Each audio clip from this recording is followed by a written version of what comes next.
आपको नहीं लगता कि आज के समय में धार्मिकता कुछ ज़्यादा ही बढ़ गई है? आप जिधर नज़र उठा के देखो, लोग धार्मिक ही नजर आते हैं। कांवड़ यात्राएं लगातार चल रही हैं, बहुत अच्छी बात है।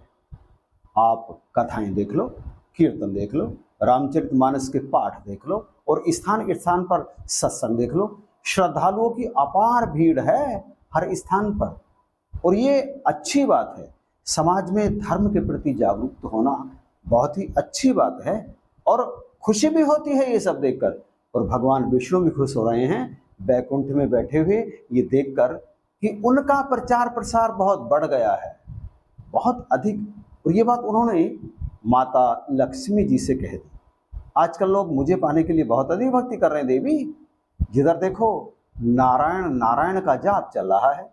माता मुस्कुराई, कहने लगी, प्रभु ये आपको पाने के लिए नहीं हो रहा, ये तो मुझे प्राप्त करने के लिए हो रहा है। अब नारायण ने फिर से उनकी ओर देखा, पूछा, कैसी बात कर रही है?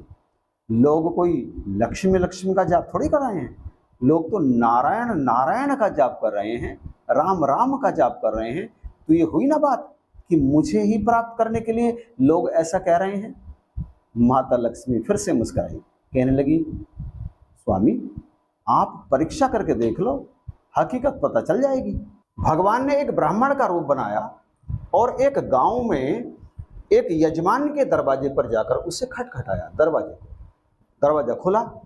यजमान ने पूछा, कहाँ से आए हो, कौन हो?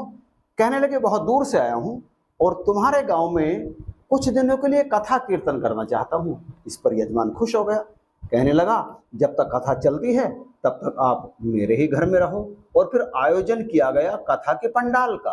कथा आरंभ हुई। पहले दिन कुछ कम लोग आए, अगले दिन कुछ बढ़े, और जैसा कि आप जानते हो कि कथा तो स्वयं भगवान ही कर रहे थे, तो फिर धीरे धीरे संख्या बढ़ती चली गई। तीसरे चौथे दिन जाकर के संख्या बहुत अधिक हो गई। अब बैकुंठ में लक्ष्मी जी ने सोचा, देखा जाए असलियत क्या है। और वे भी उसी गांव में एक महिला के दरवाजे पर पहुंची। जैसे ही महिला ने दरवाजा खोला, सामने लक्ष्मी जी एक बूढ़ी स्त्री का रूप रखे हुए खड़ी थी, एक साधारण वेश में। उन्होंने कहा, बेटी मैं चाहती हूं कि तुम मुझे एक गिलास पानी पिला दो।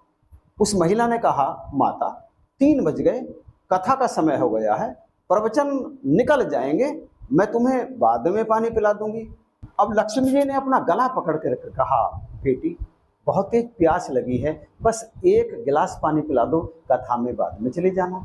अब उस स्त्री को लक्ष्मी जी के उस रूप को देख करके दया आ गई। वो अंदर गई, पानी का गिलास लेकर के आई, वो लक्ष्मी जी के हाथ में पकड़ा दिया। लक्ष्मी जी ने जैसे ही वो गिलास पकड़ा, पकड़ते ही सोने का हो गया। उन्होंने पानी पिया और गिलास वापस उस महिला को लौटा दिया। और ये देख करके कि इस स्त्री के, इस बूढ़ी स्त्री के मेरे गिलास को छूते ही ये तो सोने का हो गया है, अब उसके मन में लालच आ गया। कथा की बात निकल गई दिमाग से। वो कहने लगी, माता जी अंदर आइए, मैं आपको खाना खिलाती हूँ। और ये कहते हुए उसके अंदर चल रहा था कि जब गिलास सोने का हो गया तो मैं जिस बर्तन में इस माता को खाना खिलाऊंगी और ये उसे छुएंगी, वो भी सोने का हो जाएगा, मेरा लोटा भी सोने का हो जाएगा, मेरी चम्मच भी सोने की हो जाएगी, मैं तो बहुत धनवान हो जाऊंगी। परंतु लक्ष्मी जी ने कहा, बेटी तेरी कथा का समय हो रहा है, प्रवचन निकले जा रहे हैं, तू जा करके प्रवचन सुन। और निराश सी वो महिला कथा में चली गई। कथा में पहुंचकर उसने वहां बैठे हुए अपने दूसरे साथी, मतलब जो भी गांव वाले थे उसके आसपास जो बैठी थी बहनें जो कथा सुन रही थी, उन सबसे ये बात कह दी कि नगर में एक बूढ़ी स्त्री आई है, वो जिस भी बर्तन को छू लेती है वो तो सोने का हो जाता है। इस महिला की बात को जिसने भी सुना, वो बीच में ही कथा छोड़ करके अपने घर की तरफ को चल दिए। धीरे धीरे सभा में भीड़ कम हो गई। अगले दिन और भीड़ कम हो गई, तीसरे दिन और भीड़ कम हो गई। अब भगवान को समझ में नहीं आया कि आखिर ये भीड़ कम क्यों हो रही है। उन्होंने पूछ लिया, भाई भीड़ कम क्यों हो रही है कथा में? कल जितनी थी आज उतनी भी नहीं है, आखिर कारण क्या है? इस पर एक व्यक्ति ने कहा, महाराज नगर में एक बूढ़ी स्त्री आई है, वो जिस घर भी चली जाती है और जिस घर में भी पहुंचकर जिस बर्तन को वो छू देती है, मतलब पानी पियो तो वो गिलास सोने का हो जाता है, खाना खाएं तो वो थाली सोने की हो जाती है, मतलब जिस बर्तन को छू लेती है वो सोने का हो जाता है। अब भगवान समझ गए लक्ष्मी का आगमन हो चुका है गांव में। अब वो यजमान जिसके घर पे भगवान रुके हुए थे, कथा में से तुरंत खड़ा हो गया और खिसक गया वहां से, सीधे माता लक्ष्मी जी के सामने जाकर के पहुंचा। हे माता, मैंने तो भगवान की कथा का आयोजन कराया और वो जो कथावाचक हैं वो तो मेरे ही घर में रहते हैं और आपने मेरे घर को छोड़ दिया। आप मेरे घर में क्यों नहीं आई? मेरे घर में तो आपका स्वागत है। इस पर माता ने कहा, तुम्हारा घर खाली हो तभी तो मैं आऊं। तुम्हारे घर में जो यजमान हैं वो जब तक रहेंगे तब तक मैं तुम्हारे घर में आखिर कैसे आ सकती हूँ? इस पर सेठ ने कहा, उस यजमान ने कहा, माता ये तो कोई चिंता की बात नहीं है, मैं तो उन्हें जो कथावाचक जो मेरे घर में रहते हैं उन्हें यहाँ से जाने के लिए कह दूंगा। मेरे घर में रहते हैं, मैं उन्हें धर्मशाला में कमरा दिलवा दूंगा। और फिर कुछ समय के बाद जब भगवान कथा करके आ गए तो सेठ जी ने उनसे कहा, महाराज अपना बोरिया बिस्तर बांधो, मैंने आपके रहने की व्यवस्था धर्मशाला में कर दी है। इस पर भगवान कहने लगे, अरे भाई अभी तो 2-3 दिन और बचे हैं कथा के, तुम मुझे यहाँ से जाने के लिए क्यों कह रहे हो? इस पर यजमान ने कहा, देखो भैया मैं कुछ नहीं जानता, मैंने आपकी व्यवस्था धर्मशाला में कर दी है, आज से आप मेरे घर में नहीं रहेंगे। मेरे घर में रहने के लिए एक और मेहमान आ गई है, अब मेरे घर में वो रहेंगी। इतने में लक्ष्मी जी वहां पे आ गई और यजमान से कहने लगी, महाराज आप जरा थोड़ी देर के लिए बाहर जाइए, मुझे इन कथावाचक जी से कुछ बात करनी है। और वो यजमान बाहर चले गए। लक्ष्मी जी ने मुस्कुराकर प्रभु को देखा, बोली, देखा प्रभु, देखा आपने सच्चाई क्या है? भगवान मुस्कुराए, कहने लगी, लक्ष्मी कहती तो तुम ठीक हो, परंतु ये भी तो याद रखो, क्या तुम भूल गई कि मैं पहले यहाँ पर संत का रूप रख करके आया और तुम कब आई हो? मेरे बाद में। हे लक्ष्मी, हे देवी, संत जहाँ कथा कहेंगे तुम्हारा निवास वहां पर ही होगा। और इतना कहकर के भगवान बैकुंठ के लिए चले गए। अगले दिन उस यजमान के घर पर गांव वालों की भीड़ लग गई।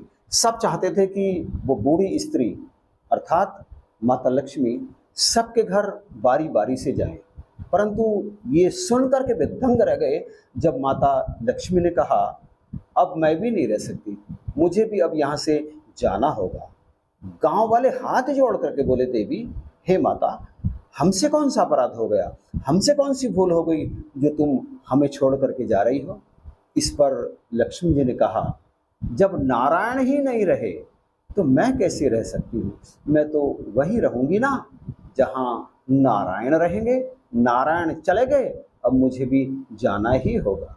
जो लोग केवल लक्ष्मी की पूजा करते हैं वे नारायण से अर्थात प्रभु से दूर हो जाते हैं, परंतु जो नारायण की पूजा करते हैं लक्ष्मी की पूजा अपने आप ही हो जाती है। लक्ष्मी वहां स्वयं चल करके आती है। आप जानते हैं ना, क्योंकि लक्ष्मी तो नारायण के बिना रह ही नहीं सकती। जहां नारायण की याद होती है, जहां नारायण की भक्ति होती है, वहां लक्ष्मी जी का भी वास होता है, क्योंकि लक्ष्मी जी नारायण के बिना रह नहीं सकती। परंतु जो केवल लक्ष्मी को पूजते हैं, नारायण को नहीं पूजते हैं, उनके हाथ ना माया आती है और ना ही नारायण। माया मिली ना राम, वे तो हाथ मलते हुए ही इस संसार से चले जाते हैं। तो ये कहानी आपको कैसी लगी? पसंद आई है तो आप इसे लाइक कीजिएगा, शेयर जरूर कीजिएगा और कमेंट करके बताइएगा कि आपकी इस पर क्या प्रतिक्रिया है। चैनल पर यदि नए हैं तो सब्सक्राइब भी जरूर कीजिएगा, क्योंकि ऐसी ही प्रेरणादायक वीडियोज आपको लगातार इस चैनल पर प्राप्त होती रहती हैं। इसी के साथ वीडियो देखने के लिए आपका धन्यवाद।